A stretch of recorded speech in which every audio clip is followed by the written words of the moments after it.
Assalamualaikum warahmatullahi wabarakatuh. Innal hamdalillahi nahmaduhu wa nasta'inuhu wa nastaghfiruh wa na'udzu billahi min shururi anfusina wa min sayyiati a'malina. Man yahdihillahu fala mudilla lahu wa man yudlil fala hadiya lahu. أشهد أن لا إله إلا الله وحده لا شريك له وأشهد أن نبينا محمدا عبده ورسوله يا أيها الذين آمنوا اتقوا الله حق تقاته ولا تموتن إلا وأنتم مسلمون يا أيها الناس اتقوا ربكم الذي خلقكم من نفس واحدة وخلق منها زوجها وبث منهما رجالا كثيرا ونساء واتقوا الله الذي تساءلون به والأرحام إن الله كان عليكم رقيبا يا أيها الذين آمنوا اتقوا الله وقولوا قولا سديدا يصلح لكم أعمالكم ويغفر لكم ذنوبكم ومن يطع الله ورسوله فقد فاز فوزا عظيما فإن أصدق الحديث كتاب الله وخير الهدي هدي محمد صلى الله عليه وسلم وشر الأمور محدثاتها وكل محدثة بدعة وكل بدعة ضلالة wa kulla dhalalatin finnari amma ba'du. Ma'asyiral muslimat, saudari-saudariku yang semoga senantiasa dimuliakan oleh Allah Subhanahu wa taala. Segala puji bagi Allah Jalla wa ala. Salawat teriring salam semoga senantiasa tercurah teruntuk junjungan kita semuanya baginda Nabi sallallahu alaihi wasallam. Alhamdulillah, segala puji bagi Allah Subhanahu wa taala. Allah Subhanahu wa taala mempermudah langkah kita di pagi hari ini untuk melangkahkan kaki ke masjid-masjid Allah Subhanahu wa taala untuk belajar ilmu agama, untuk menghadiri majelis-majelis ilmu. Baginda Nabi sallallahu alaihi wasallam mengatakan, talabul ilmi fariidatun ala kulli muslim. Menuntut ilmu itu adalah sebuah kewajiban bagi setiap muslim, bagi setiap muslimah. Qatadah rahimahullah mengatakan, kana yuqal al-majalis thalathah, adalah dikatakan bahwasannya majelis itu ada 3 macamnya. Yang pertama adalah ghanim, yang kedua salim, dan yang ketiga adalah syahib. Seseorang yang menghadiri majelis ada 3 macam. Yang pertama al-ghanim, yang beruntung, yang mendapatkan keuntungan. Siapakah dia? Alladzi yadhkurullah, yaitu yang berzikir kepada Allah Subhanahu wa taala. Kita menghadiri kajian majelis ilmu, kita mendengarkan ayat-ayat Al-Quran dibacakan, kita mendengar seringkali disebutkan baginda Rasul sallallahu alaihi wasallam. Yang pertama adalah al-ghanim, yang beruntung. Yang kedua adalah as-salim, yang selamat. Yang selamat yaitu as-sakit, yang diam. Yang diam dia selamat. Sedangkan yang ketiga, waliyadzubillah, asyahib, alladzi yakhudhu fil batil, Macam yang ketiga adalah asyahib, yang hanyut dalam kebatilan, berbincang-bincang, ngobrol perihal yang batil. Maka ini tentunya adalah orang yang merugi, ya. Alhamdulillah, segala puji bagi Allah Subhanahu wa taala. Dengan menghadiri majelis ilmu, insyaallah kita mendapatkan ilmu, insyaallah kita berjumpa dengan teman-teman yang baik, yang saleh, yang saling menasihati dalam kebaikan. Dan di antara fadilah, keutamaan daripada menuntut ilmu, bahwasanya menuntut ilmu itu adalah termasuk amal soleh. Bahkan amal soleh yang demikian mulia. Kalau itu dikatakan amal soleh, maka insya Allah akan menghapuskan dosa-dosa. Di antara keutamaan kita menghadiri majelis ilmu adalah bisa kemudian menggugurkan dosa-dosa kita. Al-Imam Ibnul Qayyim rahimahullah mengatakan, talabul ilmi min afdhalil hasanat. Menuntut ilmu itu adalah amal baik yang demikian utama. Wal hasanat yudhibnas sayyi'at. Dan perbuatan yang baik itu menyirnakan perbuatan yang buruk. Sebagaimana yang Allah Ta'ala katakan, innal hasanat yudhibnas sayyi'at. Sesungguhnya perbuatan yang baik itu akan mengikis, menyirnakan perbuatan-perbuatan yang buruk. Maka Nabi SAW katakan, wa atbi'is sayyi'atal hasanata tamhuha. Dan iringilah perbuatan yang buruk dengan perbuatan yang baik, maka insya Allah perbuatan yang baik itu akan menghapuskannya. Maka beliau rahimahullah kemudian mengatakan, fajadirun an yakuna talabul ilmi ibtigha wajhillah. Maka sudah sepatutnya bagi seseorang yang belajar, yang menuntut ilmu itu untuk meniatkan, mengharapkan agar bisa kelak melihat wajah Allah Subhanahu wa taala. Yukaffir ma madha minas sayyi'at, yang dengannya insya Allah Subhanahu wa taala menghapuskan apa yang telah berlalu dari keburukan-keburukan yang ia kerjakan. Faqad dallat an-nusus anna ittiba'as sayyi'ah al-hasanah tamhuha. Dan nas-nas itu telah menunjukkan, tadi telah kita sampaikan ayat Al-Quran, sabda baginda Nabi SAW, bahwasanya mengiringi keburukan dengan kebaikan setelahnya itu akan menghapuskannya.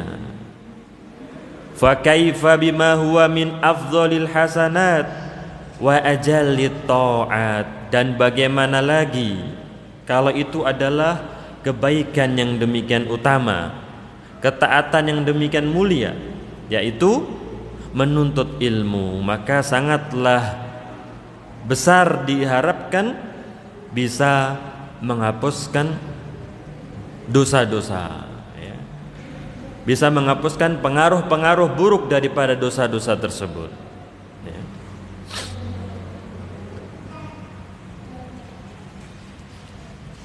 Al-Imam Al-Bukhari rahimahullah mengatakan, bab al-ilm qabla al-qawli wal amali.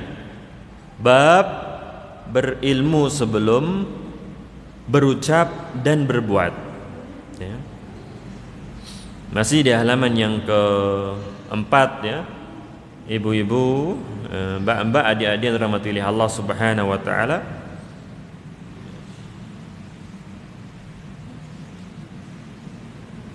Al-Imam Al-Bukhari telah membuat bab berilmu sebelum berucap dan berbuat.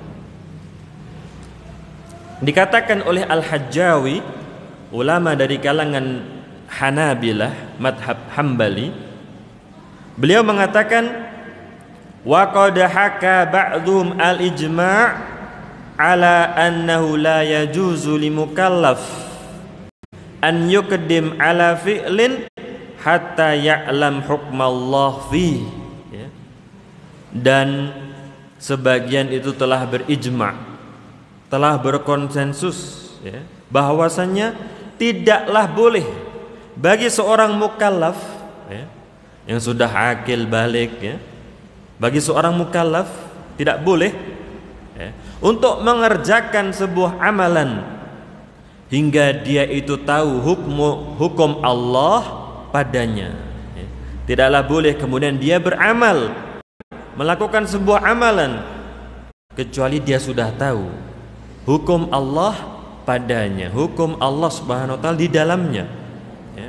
Bagaimanakah caranya? Apakah disyariatkan? Ya. Dan sebagian itu menyangka bahwasannya beribadah, seseorang kalau beribadah itu akan mendapatkan pahala dari Allah Subhanahu wa taala, ya, maka tentunya itu adalah sebuah kesalahan. Pokoknya beribadah saya akan mendapatkan pahala. Nah, ini tentunya tidaklah benar. Bahwasanya ibadah tersebut haruslah sesuai dengan petunjuk Nabi sallallahu alaihi wasallam. Ibadah yang dikerjakan seseorang haruslah sesuai dengan sunnah Nabi sallallahu alaihi wasallam. Bila mana tidak demikian, maka yang ia dapatkan bukanlah pahala, yang ia dapatkan itu malahan adalah dosa, ya. Maka dikeluarkan oleh Abdur Razzaq di dalam Al-Musannaf bahwasanya Sa'id Ibnul Musayyib rahimahullah itu melihat seseorang yang mana mengerjakan sholat setelah sholat subuh. Sa'id Ibnul Musayyib melihat seseorang yang mengerjakan sholat setelah sholat subuh, ya. Maka dilaranglah oleh Sa'id Ibnul Musayyib rahimahullah. Maka orang itu membantah dan mengatakan, ya Aba Muhammad, ayu'adzibuni Allahu ala sholah, ya.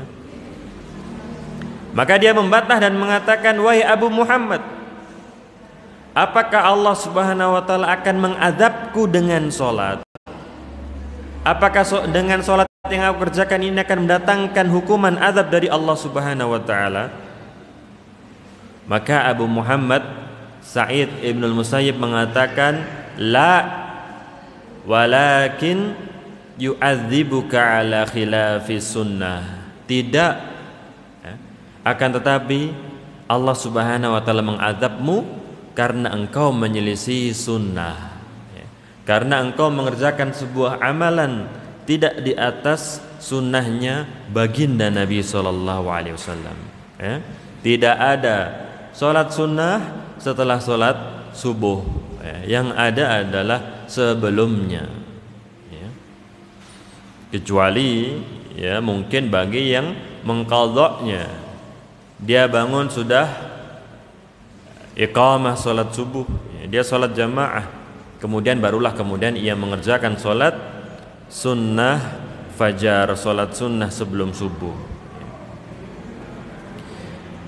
Saudari-saudari yang dirahmati oleh Allah Subhanahu wa taala, kemudian Al-Imam Al-Bukhari rahimahullah, beliau mendatangkan sebuah bab dan yang dijadikan dalil adalah firman Allah Subhanahu wa taala di dalam surat Muhammad, ya.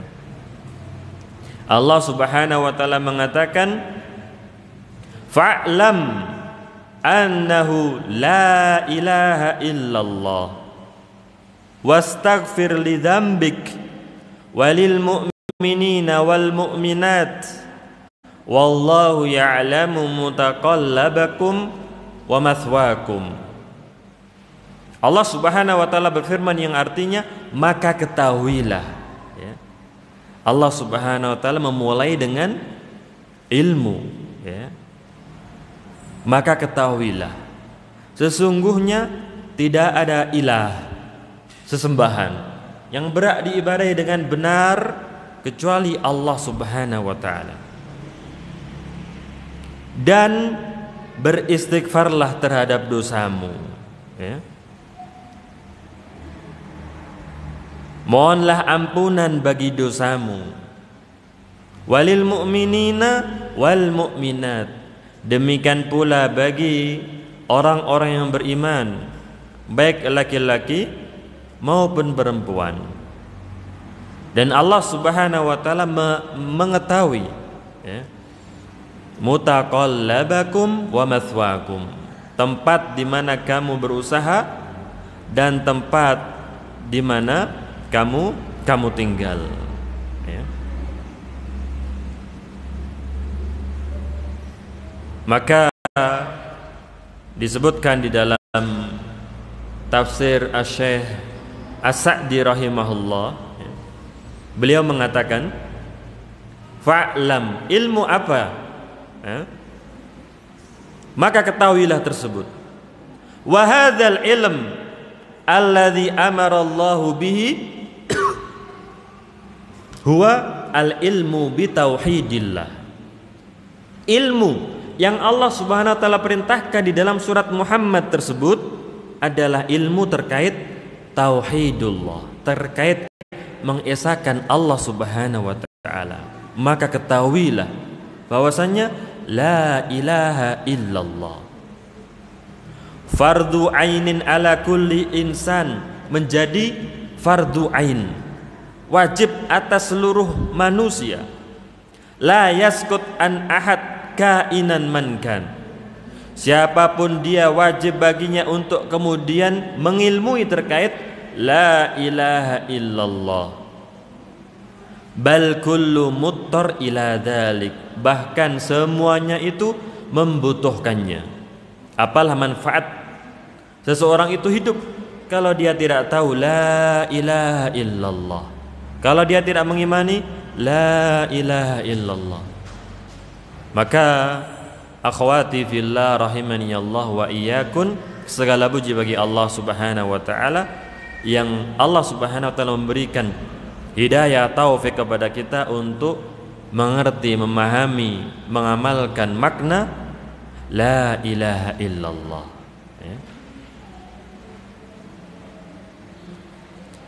Dan kemudian beliau rahimahullah, Syekh Abdurrahman bin Nasir As-Sa'di rahimahullah kemudian menyebutkan at-tariq ilal ilmi bi annahu la ilaha illahu, yaitu jalan, cara agar seseorang itu kemudian mengetahui la ilaha illallah.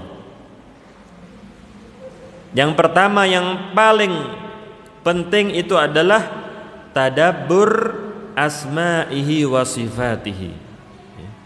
Bagaimana kemudian seseorang memahami, mengetahui la ilaha illallah? Maka Syekh As-Sa'di rahimahullah menjelaskan yang pertama, ya, bahkan itu yang paling penting, itu adalah mentadaburi nama-nama Allah dan sifat-sifatnya. Bukan sekedar dihafal tapi difahami, ditadabburi, ya. Di antara nama Allah Subhanahu wa taala Al-Ghafur, Maha Pengampun, ya, ditadabburi makna tersebut. As-Sami', Maha melihat, Al-Basir, Maha As-Sami', maaf, Maha mendengar, Al-Basir, Maha melihat, Al-Alim, Maha mengetahui, Al-Khaliq, yang menciptakan. Ditadabburi nama-nama Allah dan sifat-sifatnya, ya. Perbuatan-perbuatannya, ya. Yang mana hal tersebut semuanya itu menunjukkan akan kesempurnaan Allah Subhanahu wa taala, ya. Yang mana kemudian kalau direnungi akan menjadikan seseorang semakin menghamba kepada Allah Subhanahu wa taala, ya. Ini yang pertama, mentadaburi nama-nama dan sifat-sifat Allah Subhanahu wa taala, ya. Maka itu adalah diantara ilmu yang patutnya kita pelajari, ibu-ibu, ya, dan dirahmati oleh Allah Subhanahu wa taala, ilmu terkait nama-nama dan sifat-sifat Allah Subhanahu wa taala, ya. Dan yang kedua adalah mengilmui bahwasannya Allah Subhanahu wa taala yang Maha Esa bil khalqi wa tadbir, terkait penciptaan dan pengaturan. Siapakah yang mengatur alam semesta kesemuanya ini? Yang mengatur matahari, mengatur bulan, bintang, gemintang, siapakah? Allah Subhanahu wa taala. Yang menciptakan semuanya adalah Allah Subhanahu wa taala. Maka zat satu-satunya yang berhak diibadahi adalah Allah Subhanahu wa taala. Maka Allah Subhanahu wa taala berdalil dengan keesaannya dengan firman-Nya, "Afama yakhluq kaman la yakhluq." Apakah yang menciptakan itu sama dengan yang tidak menciptakan? Ya. Dan yang kedua adalah firman Allah Subhanahu wa taala, "Walladzina tad'una min dunihi ma yamlikuna min qitmir." Dan yang kalian berdoa kepada selain Allah Subhanahu wa taala, tidaklah mereka itu menguasai walaupun qitmir. Qitmir adalah selaput putih tipis yang membungkus kulit kurma. Kalau kita makan kurma, nanti ada selaput putih tipis, itu qitmir. Selain Allah Subhanahu wa taala, walaupun sesuatu yang demikian remeh tersebut tidaklah menguasai, tidaklah bisa menciptakan, maka mengapa kemudian disembah? Waliyadzubillah. Dan kemudian juga Allah Subhanahu wa taala berfirman, "Innal ladzina tad'una min dunillah la yakhluqu dzubaban walau ijtama'u lah." Sesungguhnya yang kalian seru selain Allah Subhanahu wa taala tidaklah bisa menciptakan walaupun hanya menciptakan seekor lalat. Walaupun mereka semuanya berkumpul bahu membahu tolong menolong untuk menciptakan seekor lalat, ataupun yang lebih kecil daripada itu seekor semut atau seekor kutu, mereka tidak bisa menciptakannya. Maka mengapa mereka disembah? Tidakkah mereka itu adalah makhluk-makhluk Allah Subhanahu wa taala? Tidakkah mereka itu tunduk pada ketetapan takdir Allah Subhanahu wa taala? Ya. Maka segala puji bagi Allah Subhanahu wa taala yang Allah Subhanahu wa taala memberikan hidayah tauhid kepada kita semuanya.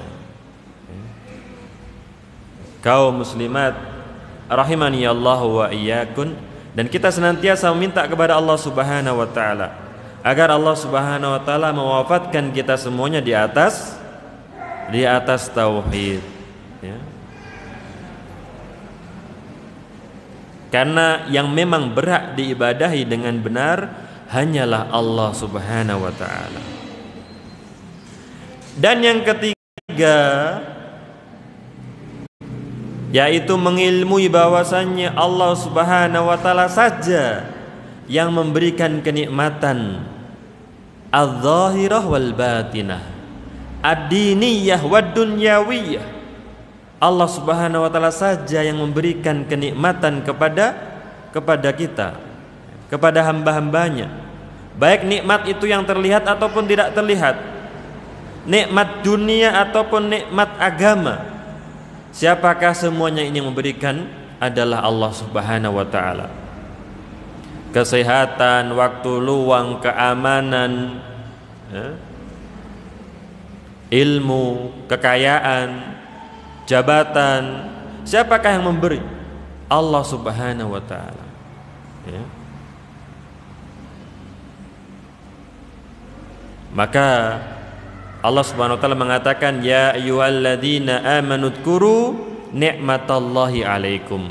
Wahai orang-orang beriman, ingatlah nikmat yang Allah taala berikan kepada kalian, ya.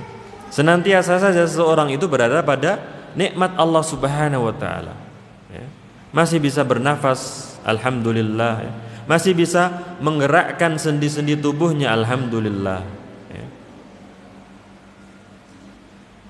Dan yang keempat, bagaimana cara agar kita mengetahui la ilaha illallah, adalah apa yang kita saksikan, apa yang kita dengar dari ganjaran-ganjaran yang Allah Subhanahu wa taala berikan kepada wali-walinya.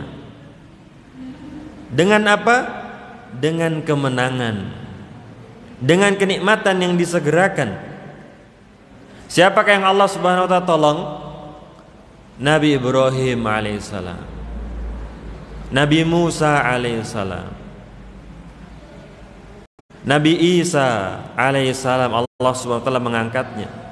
Dan demikian pula baginda Nabi sallallahu alaihi wasallam, Rasulullah sallallahu alaihi wasallam.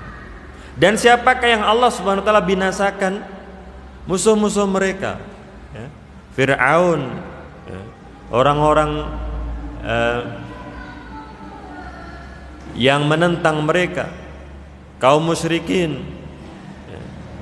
Ini adalah yang keempat, apa yang kita saksikan, apa yang kita dengar, bagaimana Allah Subhanahu wa taala menolong wali-walinya, dan Allah Subhanahu wa taala membinasakan musuh-musuh mereka.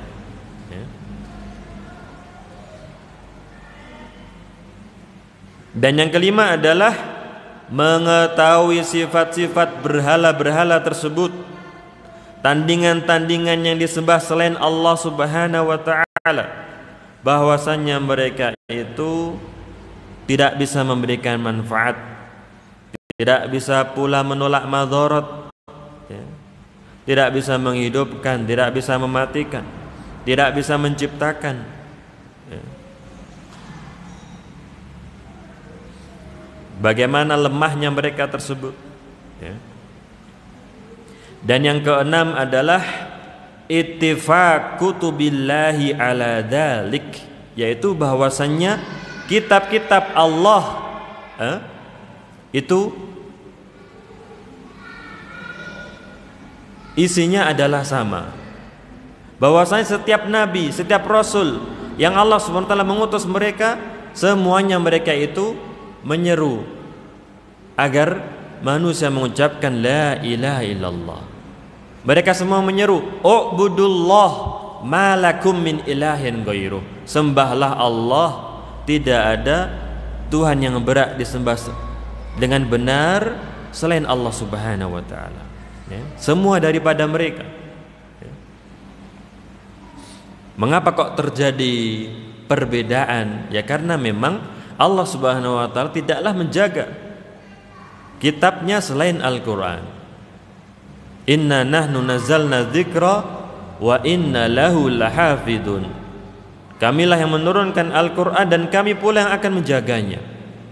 Dan itu tidak ada di dalam Taurat, tidak ada dalam Injil, yang kemudian dirubah oleh tangan-tangan manusia.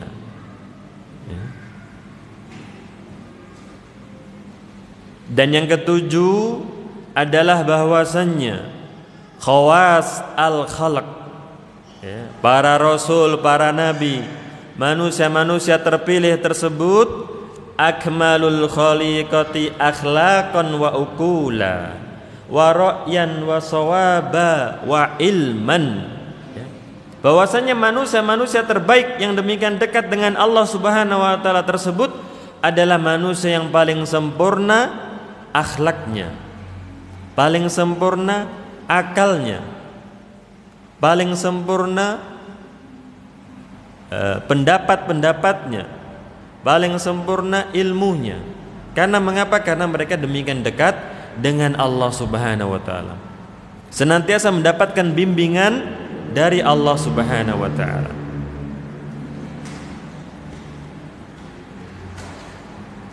Itu yang ke-7, ya.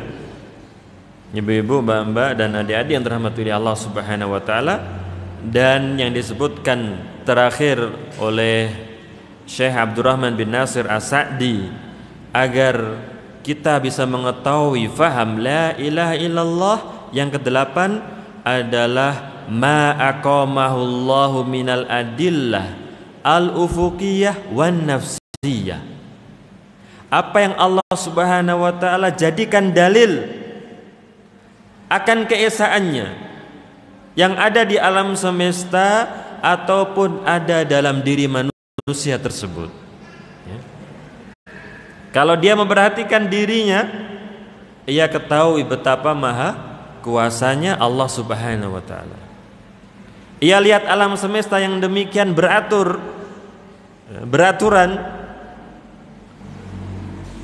Datanglah, pergilah siang, datanglah malam, ya. Setiap hari matahari itu terbit, ya. Demikian teraturnya, ya. Itu menunjukkan akan keesaan Allah Subhanahu wa taala. Lau kana ma'ahu alihah illallah la fasadata. Kalau ada tuhan-tuhan selain Allah Subhanahu wa taala, maka tentunya akan rusak. Langit, bumi akan rusak kalau ada sesembahan-sesembahan selain Allah Subhanahu wa taala, ya. Keteraturan ini semuanya menunjukkan bahwasannya yang mengatur, yang menciptakan itu adalah Zat yang Maha Esa, yaitu Allah Subhanahu wa taala, ya. Itu ya, kaum muslimat, saudari-saudariku yang semoga senantiasa dimuliakan oleh Allah Subhanahu wa taala, 8 jalan yang dijelaskan oleh Syekh As-Sa'di rahimahullah terkait firman Allah Subhanahu wa taala, fa'lam annahu la ilaha illallah, ya. Kita renungkan, kita fahami untuk menguatkan la ilaha illallah, untuk menguatkan tauhid kita kepada Allah Subhanahu wa taala.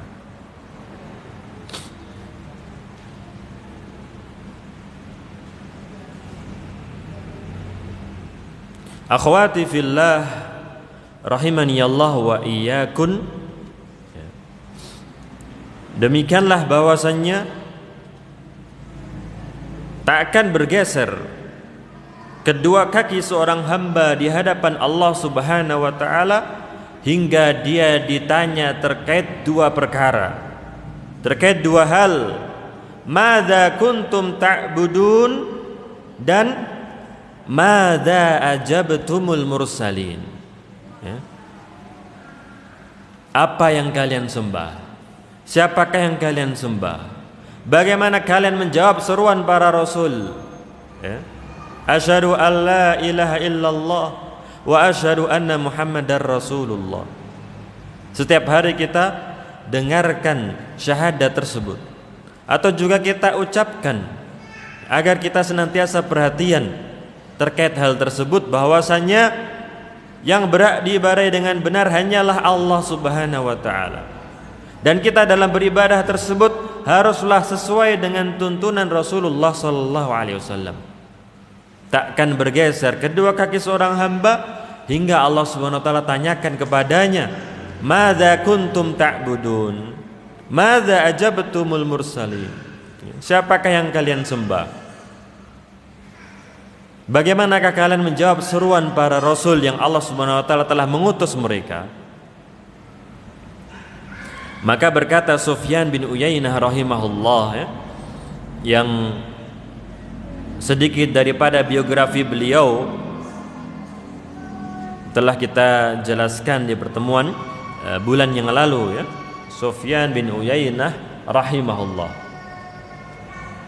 beliau mengatakan, ma an'amallahu 'alal ibadi ni'mah a'zam min an arrafahum la ilaha illallah. Tidaklah Allah Subhanahu wa taala memberikan kenikmatan atas hamba-hambanya sebuah kenikmatan yang lebih besar daripada Allah Subhanahu wa taala menjadikan mereka itu mengetahui makna la ilaha illallah. Karena sesungguhnya la ilaha illallah lahum fil akhirah kal ma'i fid dunya. Beliau rahimahullah kemudian mengatakan, karena sesungguhnya la ilaha illallah itu di akhirat seperti air di dunia. Bagaimana kehidupan kalau tidak ada air? Akhwati fillah rahimani Allah wa iyyakum, ya kan? Bagaimana kehidupan kalau tidak ada air? Apakah ada kehidupan tersebut?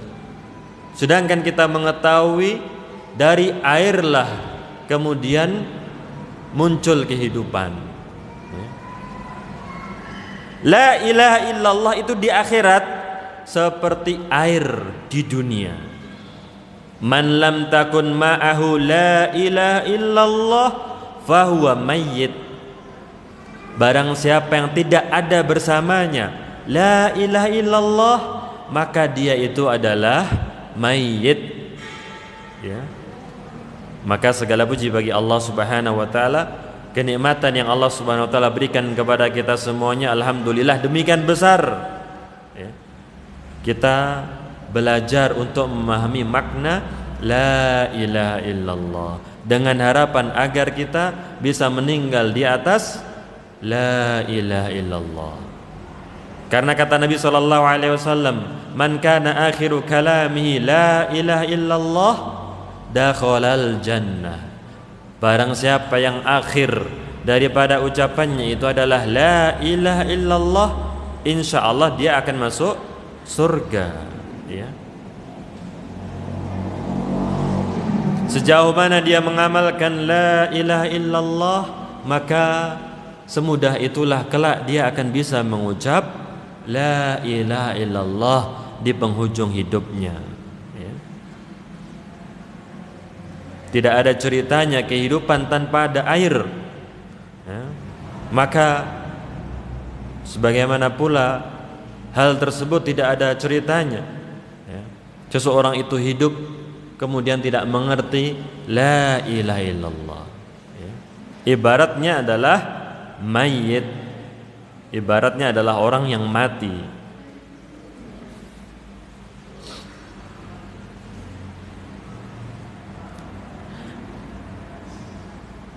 Apakah keutamaan daripada kalimat la ilaha illallah? Ya. Akhwati fillah rahimani Allah wa iyyakum, saudari-saudariku yang semoga senantiasa dimuliakan oleh Allah Subhanahu wa taala. Kami sebutkan di sini terkait keutamaan la ilaha illallah. Rasulullah sallallahu alaihi wasallam bersabda, "Khairud du'a ad-du'a yaum Arafah." Sebaik-baik doa adalah doa yang dipanjatkan oleh seseorang di hari Arafah 9 Dzulhijjah. Wa khairu ma qultu ana wan nabiyyuna min qabli, dan sebaik-baik yang aku ucapkan, sebaik-baik yang diucapkan oleh para nabi sebelumku adalah la ilaha illallah wahdahu la syarikalah, lahul mulku wa lahul hamdu wa huwa ala kulli syai'in qadir. Ya, ternyata itu adalah ucapan kalimat yang terbaik. Dan Nabi sallallahu alaihi wasallam bersabda, barang siapa yang mengucapkan di suatu hari, pada harinya tersebut 100 kali la ilaha illallah wahdahu la syarikalah, lahul mulku wa lahul hamdu wa huwa ala kulli syai'in qadir, fadilahnya, ganjarannya adalah seperti dia itu membebaskan 10 budak. Allah Subhanahu wa taala tuliskan untuknya 100 kebaikan. Allah Subhanahu wa taala menghapuskan 100 keburukan. Wa kana fi hirzin minasyaiton fi yaumihi dzalika hatta yumsi. Kata Nabi sallallahu alaihi wasallam bahwasannya dia itu akan senantiasa berada dalam penjagaan dari setan pada harinya tersebut hingga petang hari. Dan tidaklah seseorang itu datang dengan yang lebih baik daripada itu kecuali seseorang yang mengamalkan lebih banyak lagi. Ya. Hadis ini adalah hadis yang diriwayatkan oleh Al-Imam Al-Bukhari dan Al-Imam Muslim. Ya.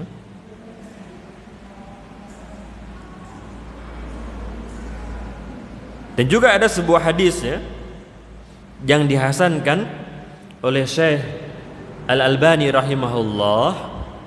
Rasulullah sallallahu alaihi wasallam mengatakan, barang siapa yang mengucap sebelum dia itu keluar ya, qabla an yansarif wa yuthniya rijlaihi, sebelum dia keluar dari sholat maghrib dan sholat subuh. Kalau tadi waktunya panjang, mengucapkan la ilaha illallah wahdahu la syarikalah lahul mulku wa lahul hamdu wa huwa ala kulli syai'in qadir 100 kali. Kalau ini kaitannya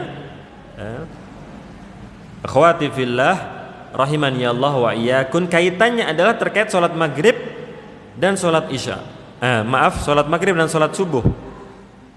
Sebelum dia itu keluar, dia mengucap la ilaha illallah wahdahu la syarikalah lahul mulku wa lahul hamdu yuhyi wa yumit.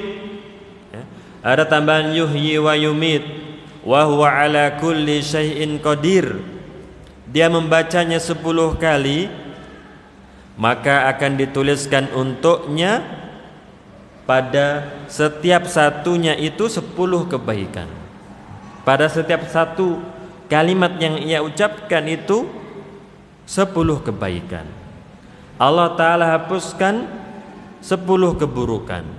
Allah Subhanahu Wa Ta'ala mengangkat derajatnya 10 derajat. Dan adalah itu penjagaannya dari hal-hal yang ia benci. Wa kanat hirzan min kulli makruh, adalah penjagaan dari Allah untuknya dari apa yang ia benci, ya. Penyakit, ya, kecelakaan, hal-hal yang tak ia sukai yang menimpanya, Allah Subhanahu wa taala menjaganya. Wa hirzan minasyaitonir rajim, demikian pula penjagaan dari Allah Subhanahu wa taala agar tidak diganggu oleh setan yang terkutuk. Walam yahilli dzanbin an yudrikahu illa syirk, ya. Dan tidak ada dosa yang membinasakannya, ya. Kalau kemudian wal iyadzubillah dia terjatuh ke dalam perbuatan dosa, ya, walaupun tentunya tidak kemudian dia sudah mengucapkan zikir tersebut kemudian dia bermudah-mudahan untuk berbuat dosa, tentunya tidak, ya. Tapi kata Nabi SAW, dosa tidak akan membinasakannya kecuali kesyirikan. Wa kana min afdhalin nasi amala, dan dia adalah termasuk manusia yang paling bagus amalannya. Illa rajulan yafdhuluhu yaqulu afdhal mimma qala, kecuali seseorang yang zikirnya lebih banyak, yang mana ia datang dengan jumlah yang lebih banyak daripada dirinya, ya. Maka ini adalah diantara keutamaan yang demikian besar yang bisa kita lakukan selepas sholat subuh, selepas sholat maghrib, ya. Akhwati fillah rahimakunallah, ya.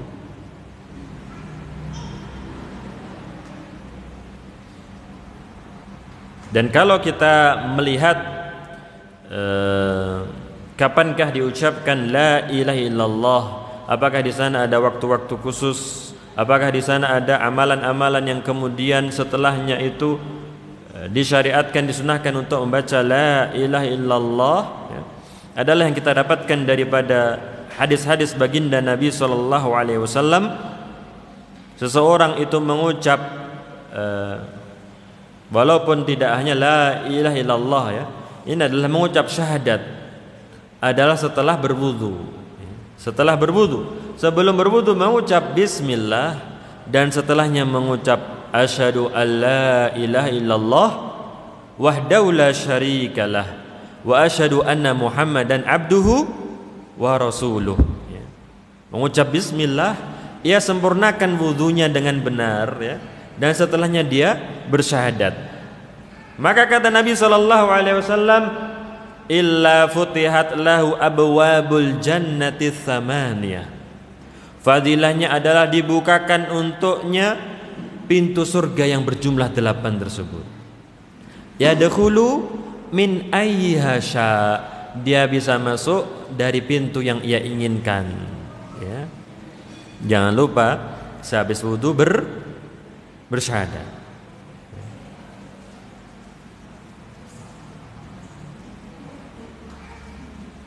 Kemudian pula setelah tidur, ya, atau yang lebih tepatnya ketika terbangun ya.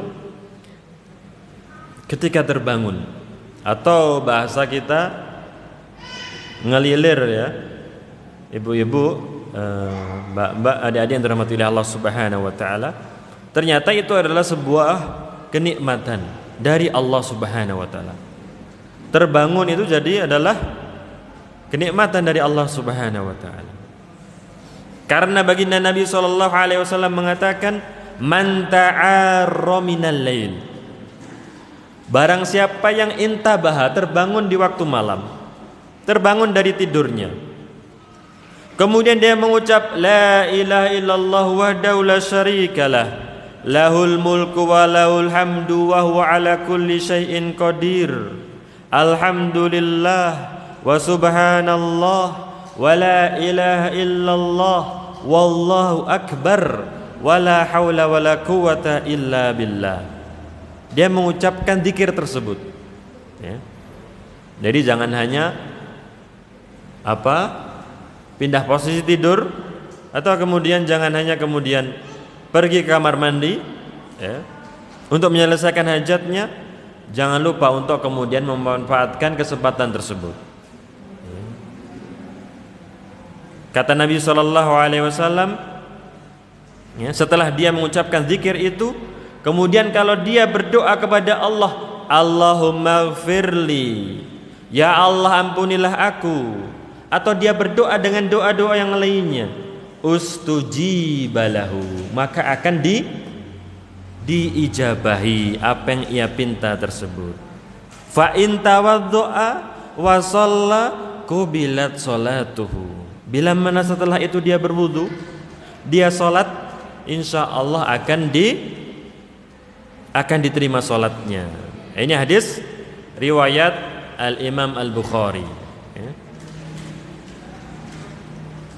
Jadi akhwati fillah, saudari-saudariku yang dirahmati oleh Allah Subhanahu wa taala ya, kita amalkan, kita nasihatkan kepada suami kita ya, kita nasihatkan kepada anak-anak kita ya. Jangan lupa ketika terbangun untuk berzikir, dan setelah itu berdoa kepada Allah Subhanahu wa taala ya. La ilaha illallah wahdahu la syarikalah, lahul mulku wa lahul hamdu wa huwa ala kulli syai'in qadir, alhamdulillah wa subhanallah wa la ilaha illallah, Allahu akbar wa la haula wa la quwwata illa billah. Setelah itu berdoa ya. Dan jangan lupa tadi sebelum tidur untuk berwudu ya, untuk membaca wirid sebelum tidur ya, untuk berwudu sebagaimana wudu salat ya. Karena di antara fadilahnya, barang siapa yang tidur dalam keadaan suci ya, maka bata fi syi'arihi malak, bermalam di kain yang menempel dengan tubuhnya tersebut itu malaikat yang senantiasa mendoakannya, Allahumma gfirlahu, ya Allah ampunilah si fulan, karena dia tidur dalam keadaan suci. Maka bahagianya ya ibu-ibu kaum muslimat yang semoga senantiasa dirahmati oleh Allah Subhanahu wa taala, bahagianya kita menjadi seorang muslim, bahagianya kita menjadi seorang muslimah. Banyak cara untuk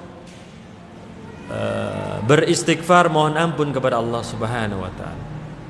Banyak cara untuk menyirnakan dosa-dosa kita.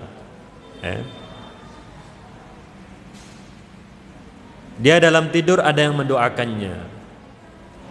Nanti dia sudah meninggal, masihlah bermanfaat doa-doa orang lain ya. Wal iyadu billah, karena kalau meninggal dalam keadaan kafir ya tidaklah bermanfaat. Ya, permintaan ampun orang lain tidaklah akan bermanfaat ya.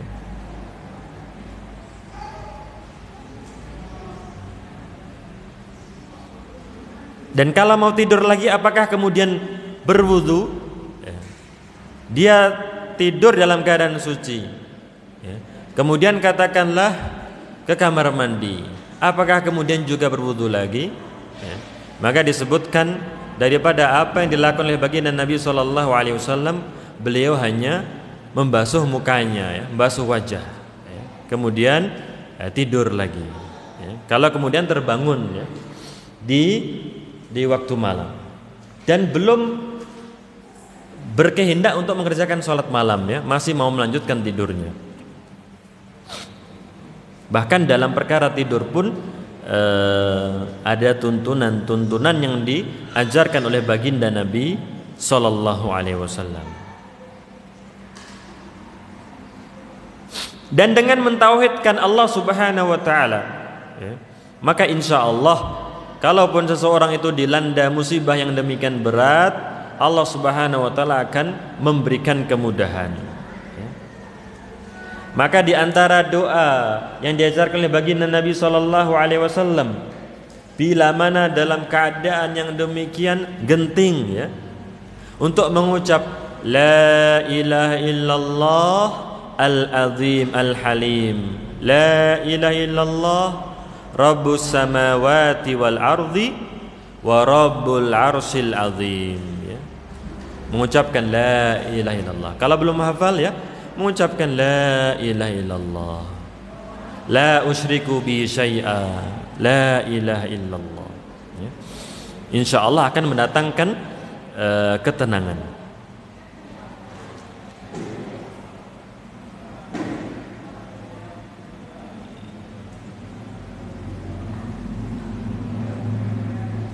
Dan kalimat La ilaha illallah tersebut itu akan bermanfaat kalau terpenuhi syarat-syaratnya. Terpenuhi syarat-syaratnya, yaitu ilmu, yakin, ikhlas, jujur, mahabbah, inqiyad, dan qabul. Dia mengucapkan La ilaha illallah, dia faham makna La ilaha illallah. Ilmu. Yang kedua yakin, dia meyakininya, ya, tidak meragukannya. Dia mengucapkan ikhlas, secara ikhlas ia ucapkan, bukan karena paksaan, bukan karena takut manusia. Ia ucapkan La ilaha illallah secara ikhlas. Yang keempat, secara jujur ia ucapkan. Yang kelima, al-mahabbah, cinta, bukan benci, bukan terpaksa. Dia mengamalkan ibadah-ibadah dengan penuh kecintaan. Dan yang keenam, al-inqiyad, tunduk. Dan yang terakhir itu adalah al-qabul, menerima dengan segenap penerimaan, ya.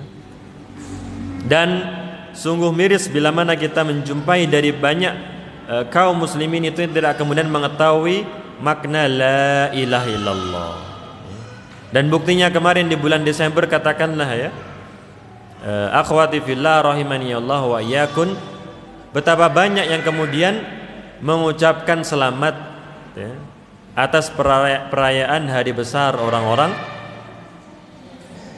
kafir, ya kan. Bagaimana kemudian dia mengucapkan selamat, ya? Bagaimana kemudian dia mengucapkan selamat atas hari yang kemudian dikatakan itu adalah hari lahirnya Tuhan, ya. Padahal dia mengucapkan La ilaha illallah, padahal dia hafal firman Allah Subhanahu wa taala, lam yalid wa lam yulad, tidak beranak dan tidak pula diperanakkan. Dan itu kita saksikan, ya kan? Selamat yang mengucapkannya kita ketahui adalah kaum muslimin, ya. Maka itu adalah diantara fenomena yang kita saksikan, bagaimana rendahnya pemahaman masyarakat kita terkait La ilaha illallah, La ilaha illallah. Padahal orang-orang Quraisy dahulu itu mengetahui. Abu Thalib tidak mau mengucapkan La ilaha illallah, karena dia tahu kalau mengucapkan La ilaha illallah, dia harus mengingkari Lata, Uzza, Manat, Hubal, berhala-berhalanya orang Quraisy. Maka segala puji bagi Allah Subhanahu wa taala akhwati fillah rahimani Allah wa iyyakum, Allah Subhanahu wa taala memberikan kemudahan kepada kita semuanya untuk memahami, mengamalkan la ilaha illallah, ya.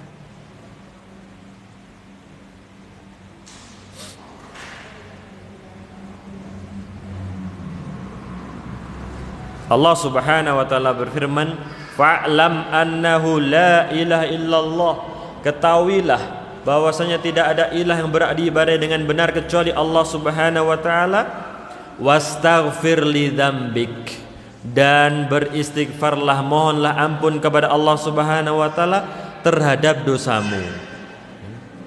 Jadi kalau ada waktu luang kita gunakan untuk beristighfar, astaghfirullah, astaghfirullah wa atubu ilaih, ya. Keluar dari kamar mandi kita mengucap ghufranak, ampunanmu ya Allah, ya.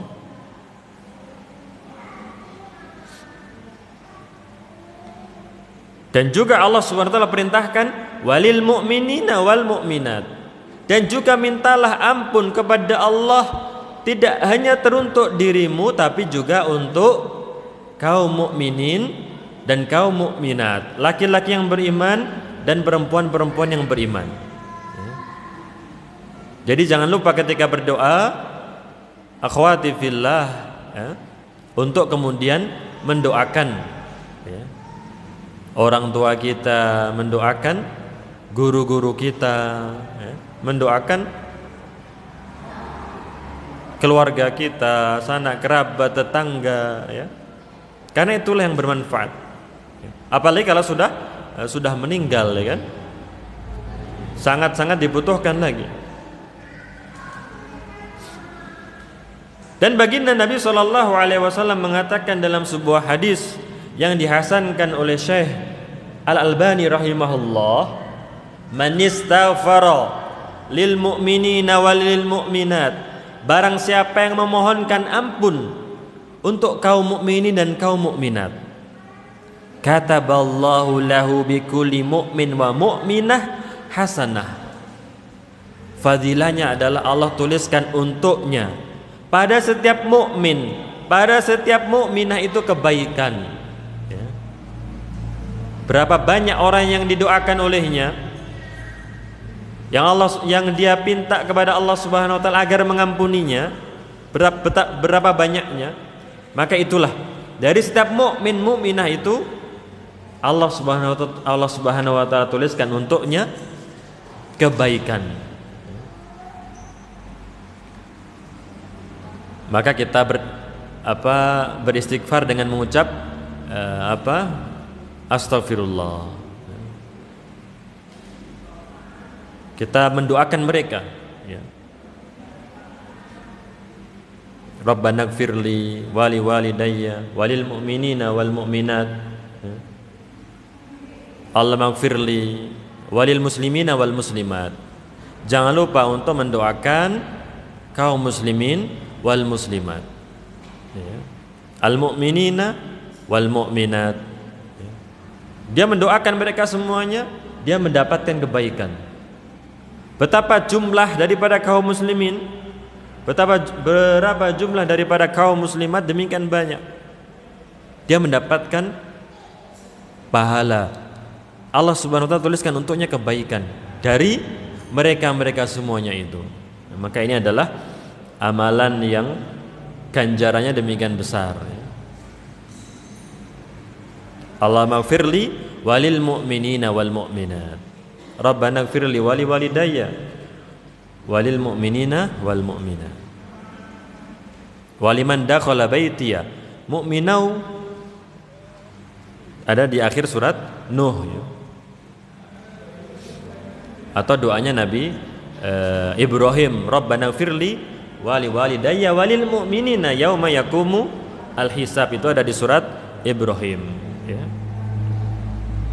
Maka Al-Imam Asy-Syaukani rahimahullah mengatakan, barang siapa yang menginginkan mendapatkan keutamaan dari Allah Subhanahu wa taala yang demikian banyak dari kebaikan-kebaikan, hendaknya dia mengucap Allahumma ighfir lil mu'minina walil mu'minat. Jangan lupa untuk mengucap Allahumma ighfir lil mu'minina wal mu'minat. Ya Allah, ampunilah kaum mukminin dan kaum mukminat. Fa innahu yuktabu lahu minal hasanat ma la yuhitu bi hasr wa la yatasawwaru fikr wa fadlullahi wasi'. Akan dituliskan untuknya daripada kebaikan yang tidak terbatas, yang tidak terhitung, yang tidak terbersit dalam pikiran, dan anugerah dari Allah Subhanahu wa taala itu demikian luas. Kalau kemudian seseorang itu meragukan, masa sih dapat kebaikan sekian banyaknya dari jutaan, ratusan juta kaum muslimin? Maka Al-Imam Asy-Syaukani mengatakan wa fadlullahi wasi', keutamaan anugerah dari Allah itu sangat-sangat luas. Masa satu malam lebih baik daripada 1000 bulan, ya kan? Mungkin ada yang meragukan seperti itu. Masa surat Al-Ikhlas sama seperti sepertiga Al-Quran, ya. Padahal telah jelas firman Allah Subhanahu wa taala, telah jelas hadis-hadis dari Rasulullah sallallahu alaihi wasallam. Dan keutamaan anugerah dari Allah Subhanahu wa taala demikian luas, ya.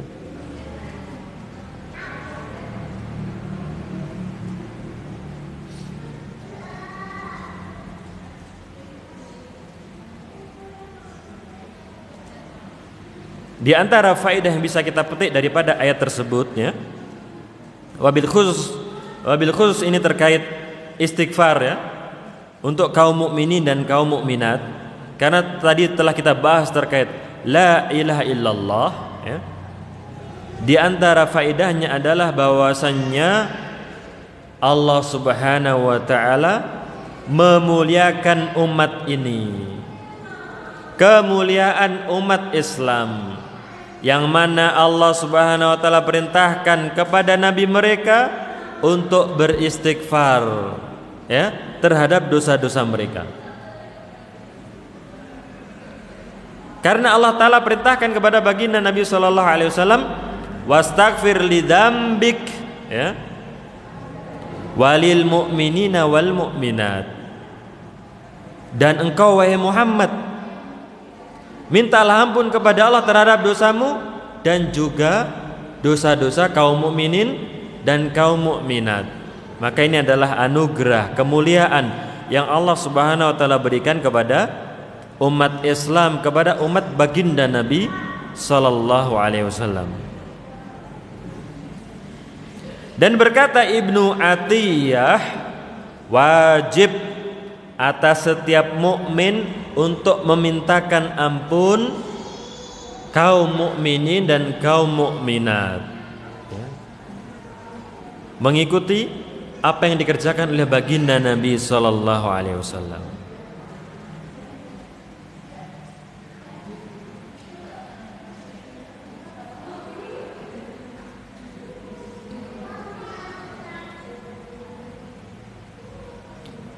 Di antara faedah pula yang bisa kita petik daripada ayat tersebut adalah dorongan untuk menyayangi kaum muslimin secara umum, ya. Karena diperintahkan wastaghfir lidzambika walil mu'minina wal mu'minat, ya, perintah untuk perhatian kepada mereka, ya, kepada kaum muslimin. Pelajaran yang berikutnya adalah bersemangat untuk bisa memberikan manfaat kepada kaum muslimin, mencintai kebaikan teruntuk mereka, ya. Di antaranya ia praktekkan, ia amalkan, memintakan ampun kepada Allah Subhanahu wa taala teruntuk mereka tersebut, ya. Apa yang bisa ia lakukan untuk memberikan manfaat kepada mereka? Ternyata sudah meninggal fulan, ya. Kita belum sempat untuk membalas kebaikan mereka. Banyak kebaikan mereka yang belum kita balas. Dan ternyata mereka sudah meninggal, ya. Jangan lupa untuk memintakan ampun kepada Allah teruntuk mereka, ya. semangat untuk bisa memberikan manfaat. Maka Nabi SAW mengatakan, man istata'a an yanfa'a akhahu falyaf'al. Barang siapa yang bisa memberikan manfaat kepada saudaranya, maka hendaknya dia kerjakan.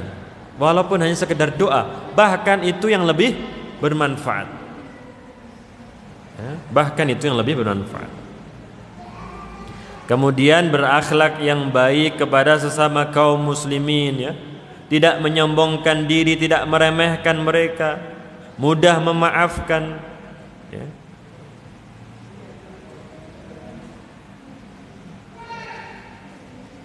Kemudian tidak ujub, ya. Kalau Nabi SAW saja Allah Ta'ala perintahkan dan beristighfarlah terhadap dosamu.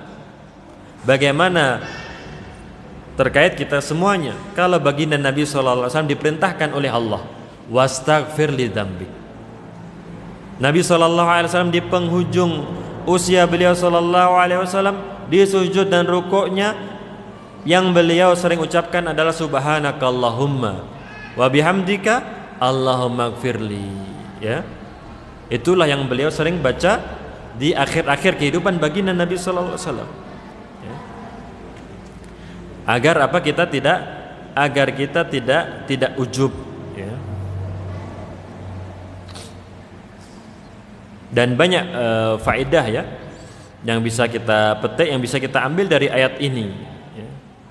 Bantahan kepada orang-orang Syiah, ya, yang mencela, yang melaknat para sahabat, ya. Seharusnya dilakukan oleh seorang muslim adalah memintakan ampun, ya. Terlebih lagi terdapat di dalam surat Al-Hasyr ayat 10, walladzina ja'u min ba'dihim yaquluna rabbana ighfir lana wa li ikhwanina alladzina sabaquna bil iman. Dan orang-orang setelah mereka, setelah kaum muhajirin wal ansor, mereka berdoa, ya Allah ampunilah kami dan juga saudara-saudara kami yang telah mendahului kami dalam keimanan, ya. Bantahan bagi mereka yang mencela para sahabat, ya. Itu diantara faedah ataupun hikmah, pelajaran yang bisa kita petik daripada ayat tersebut, ya.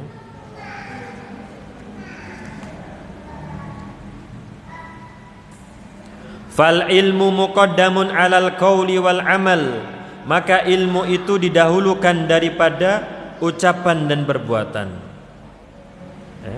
Ini di halaman yang kelima. Akhwati fillah rahimani Allah wa iyyakum, fala amal duna ilmin, maka tidak ada amal kecuali dengan ilmu.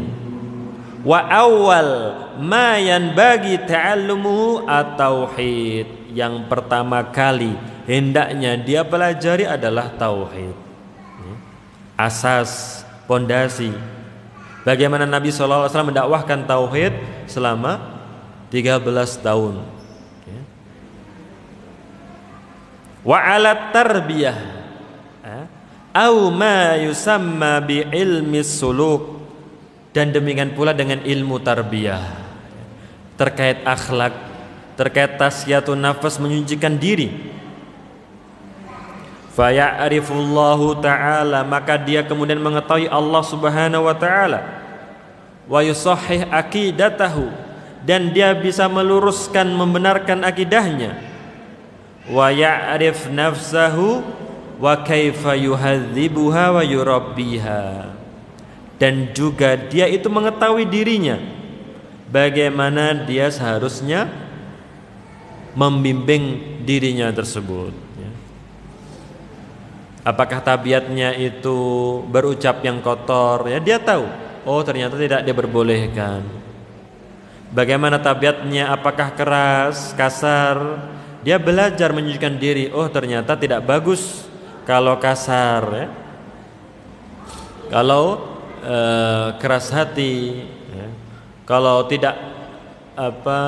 tidak mudah memaafkan, itu tidak baik. Maka itu kemudian dia introspeksi dirinya hingga akhirnya dia bisa menjadi pribadi yang lebih baik lagi.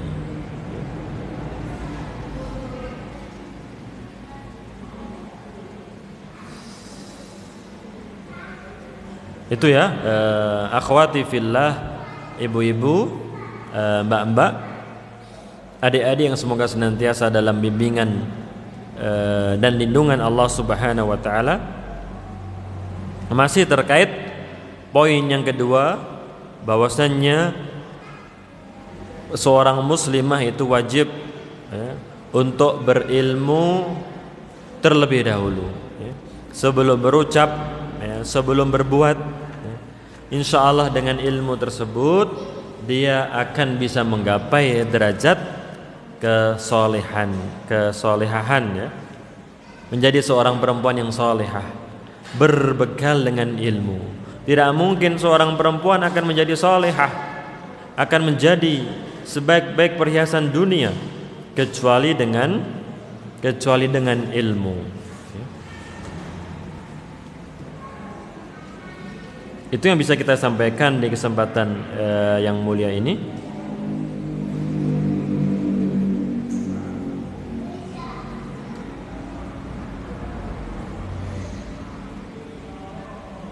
Bila mana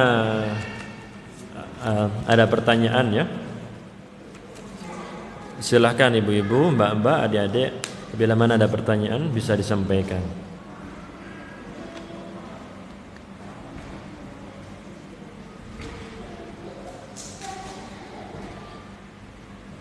Assalamualaikum warahmatullahi wabarakatuh. Waalaikumsalam warahmatullahi wabarakatuh.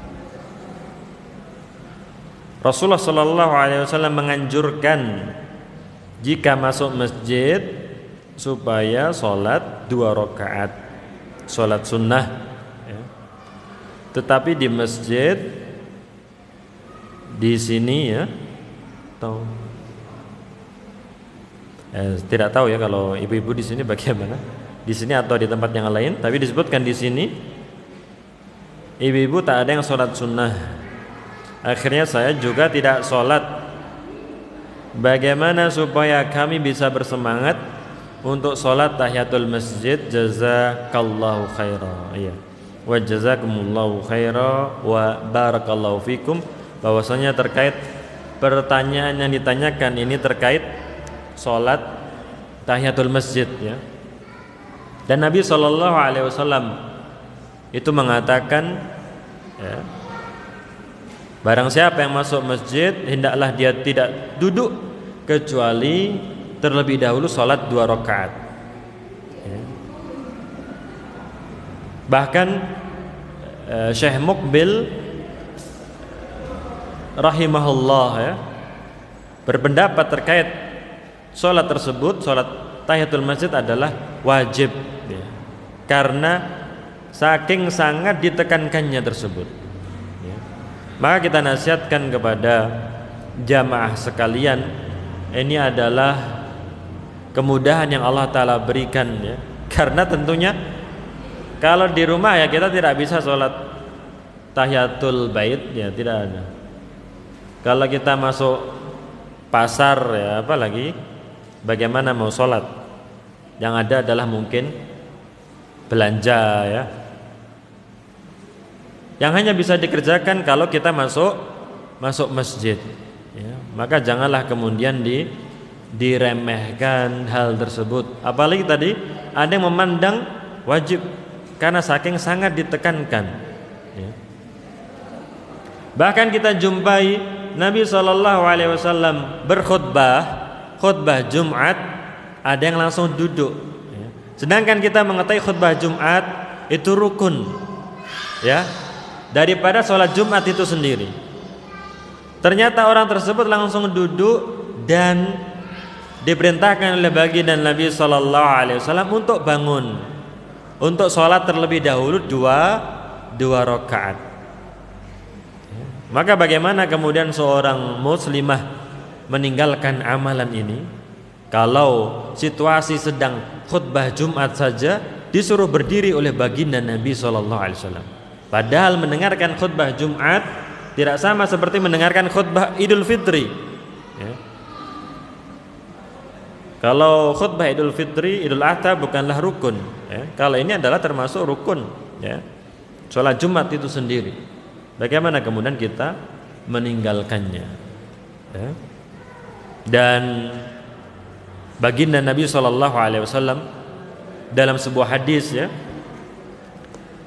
mengatakan yang maknanya adalah ketika itu kuburannya masih basah ya. Maksudnya adalah bahwasannya ada mayat yang barusan dikebumikan. Ada mayat yang barusan dikebumikan. Maka kemudian Nabi SAW menjelaskan 2 rakaat yang kalian remehkan. 2 rakaat yang kalian remehkan. Kalian mengerjakannya mungkin hanya selama 3 menit, 4 menit ya. Kalian meremehkannya. Kalian membaca di dalamnya surat-surat yang pendek. Itu lebih ia sukai daripada dunia. Bagi si mayat tersebut lebih ia sukai daripada dunia ini semuanya. Karena 2 rakaat tersebut bernilai pahala di sisi Allah Subhanahu wa taala. Sedangkan dunia semuanya ini apa manfaatnya untuk si mayat? Dan barulah terkadang seseorang itu sadar, dan bahkan ketika itu orang yang meninggal barulah tahu mana yang bermanfaat, mana yang tidak bermanfaat. Kalau sudah meninggal. Kalau sudah meninggal barulah tahu mana yang bermanfaat, mana yang tidak bermanfaat. Dan tentunya tidaklah bermanfaat lagi kalau sudah meninggal ya. Dia tidak bisa berucap, tidak bisa berbuat sesuatu ya. Maka segala puji bagi Allah Subhanahu wa taala. Alhamdulillah kita masih hidup ya. Kita bisa sholat 2 rakaat ya. Ternyata sholat 2 rakaat, entah itu sholat tahiyatul masjid atau sholat sunnah setelah wudhu tersebut, lebih dicintai oleh si mayit daripada dunia ini semuanya ya. Padahal itu hanya dikerjakan selama 3 menit, 4 menit. Ada yang sholat sunnah 2 rakaat 10 menit ya.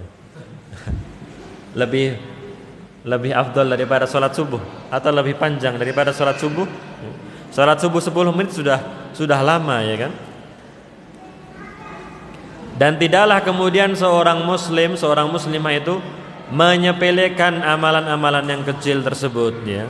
Karena baginda Nabi SAW mengatakan, la tahkiranna minal ma'rufi syai'a walau antalqa akhaka biwajhin talqin.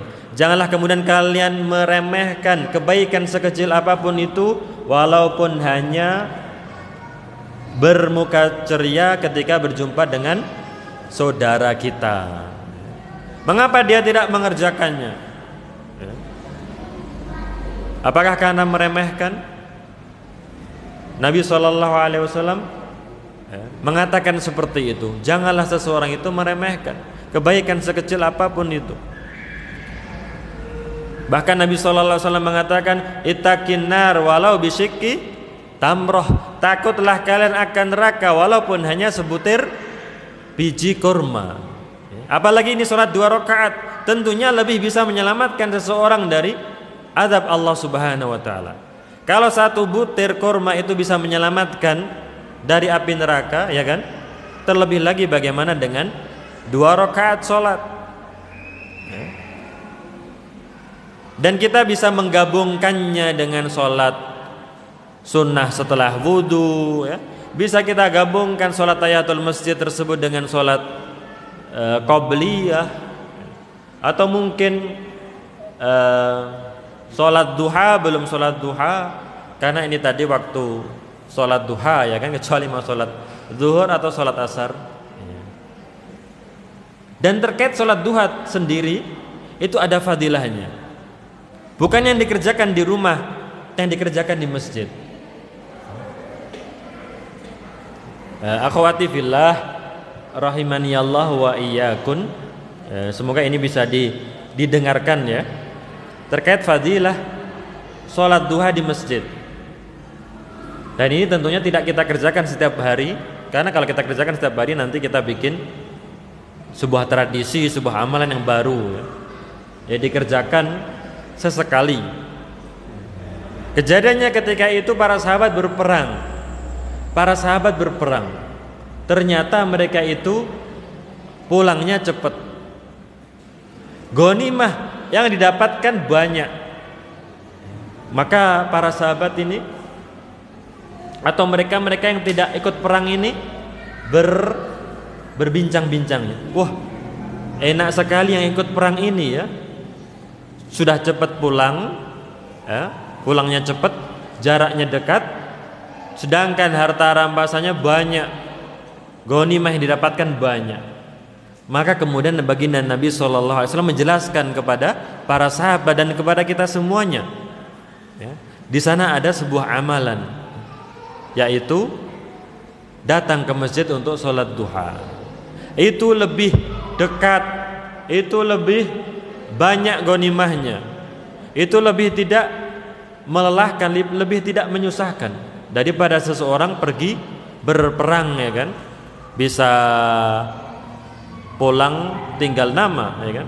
Ini lebih mudah dan ghanimah yang didapatkan lebih banyak, yaitu seseorang pergi ke masjid untuk menunaikan sholat duha, ya.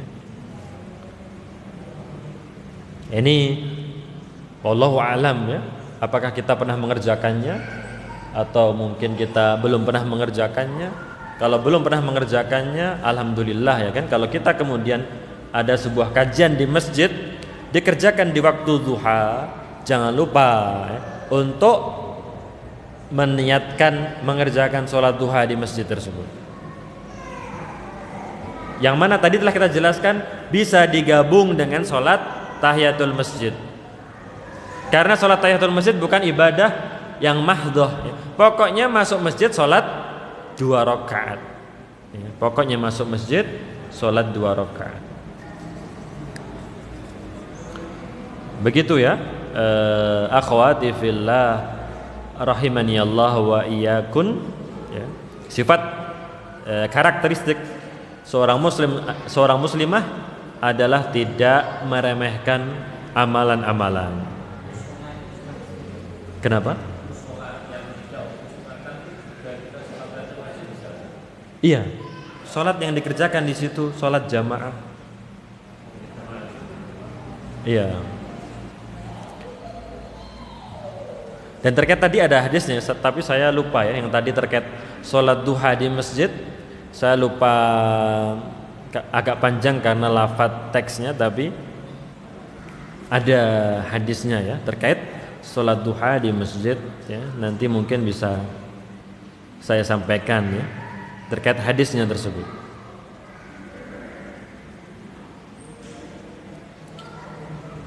Assalamualaikum waalaikumsalam warahmatullahi wabarakatuh. Ini pertanyaan terkait darah istihadhah. Ya, darah istihadhah adalah darah yang keluar tentunya dari kubul ya. Apa yang keluar daripada kubul atau dubur tersebut itu adalah membatalkan wudu ya. Apakah kemudian najis? Ya, najis ya, dibersihkan ya. Sebagaimana mungkin apa itu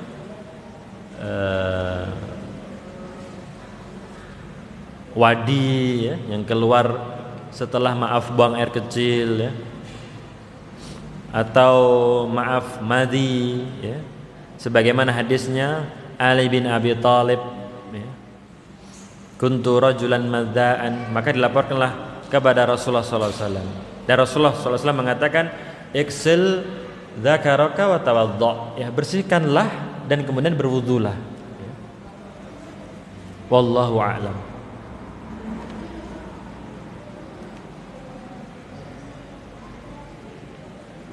Assalamualaikum waalaikumsalam warahmatullahi wabarakatuh. Bagaimana sikap saya menghadapi anak kalau diajari mengaji selalu mogok atau marah? Saya sudah berusaha bersabar tapi selalu berulang-ulang tiap hari. Ya, kita ketahui bahwasannya pendidikan bimbingan itu adalah dari orang tua ya. Orang tua hanyalah bisa membimbing, mendidik, mengajar yang baik ya, memberitahu mereka hal-hal yang haram ya. Akan tapi kebaikan, kesolehan datangnya dari Allah Subhanahu wa taala ya. Maka jangan lupa untuk banyak-banyak berdoa ya. Rabbi habli minas salihin Rabbana hab lana min azwajina wa dzurriyyatina qurrata a'yun waj'alna lil muttaqina imama. Ya, jangan lupa untuk berdoa kepada Allah Subhanahu wa taala. Kemudian juga berusaha semaksimal mungkin ya, bersabar dalam usaha tersebut. Wa'mur bil ma'rufi wanha 'anil munkar wasbir 'ala ma asabak. Karena seseorang yang beramar ma'ruf nahi munkar, menasihati orang lain ya, membutuhkan kesabaran. Jangan kemudian kesabarannya tersebut habis ya kan. Tetap bersabar ya. Kita tidak tahu hidayah dari Allah Subhanahu wa taala itu datangnya kapan ya. Berdoa ya. Salat ya. Bersabar, minta tolong kepada ayahnya ya. Kalau dia punya kakak, minta tolong kepada kakaknya ya. Minta tolong kepada gurunya ya. Minta tolong kepada saudara-saudara yang lain ya.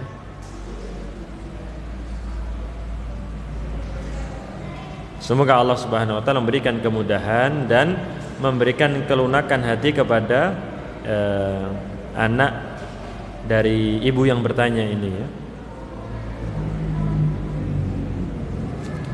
Assalamualaikum waalaikumsalam warahmatullahi wabarakatuh.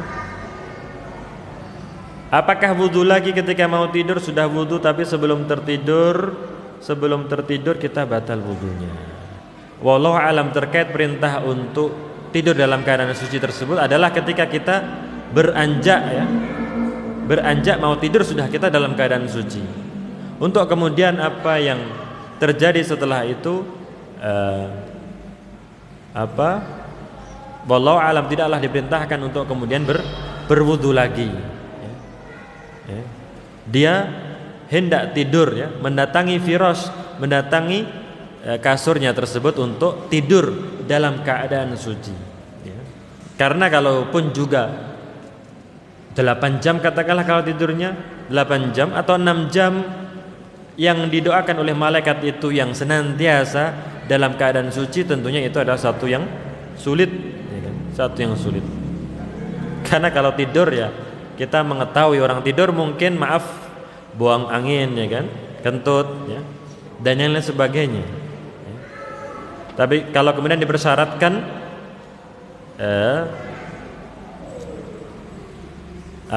batal wudu lagi ya kan? Dan juga tadi telah kita jelaskan bagaimana kalau mau tidur lagi ya kan. Nabi SAW yang beliau kerjakan adalah membasuh wajahnya ya. Tidak berwudu ya, membasuh wajah. Tidak kemudian beliau SAW berwudu lagi. Kalau itu kebaikan, maka tentunya insya Allah Rasulullah SAW sudah melakukan, sudah mengajarkan kepada kita semuanya. Demikian ibu-ibu, mbak-mbak, adik-adik yang dirahmati oleh Allah Subhanahu wa taala, akhwati fillah rahimani Allah wa iyyakum, kami mengucapkan jazakumullahu khairan wa barakallahu fikum. Semoga Allah Subhanahu wa taala senantiasa memudahkan kita untuk mengerjakan kebaikan-kebaikan. Semoga Allah Subhanahu wa taala memberikan keistiqomahan kepada kita semuanya hingga akhir hayat. Subhanakallahumma bihamdika asyhadu an la ilaha illa anta astaghfiruka wa atubu ilaik. Wa akhiru da'wana anil hamdulillahirabbil alamin. Wassalamualaikum warahmatullahi wabarakatuh.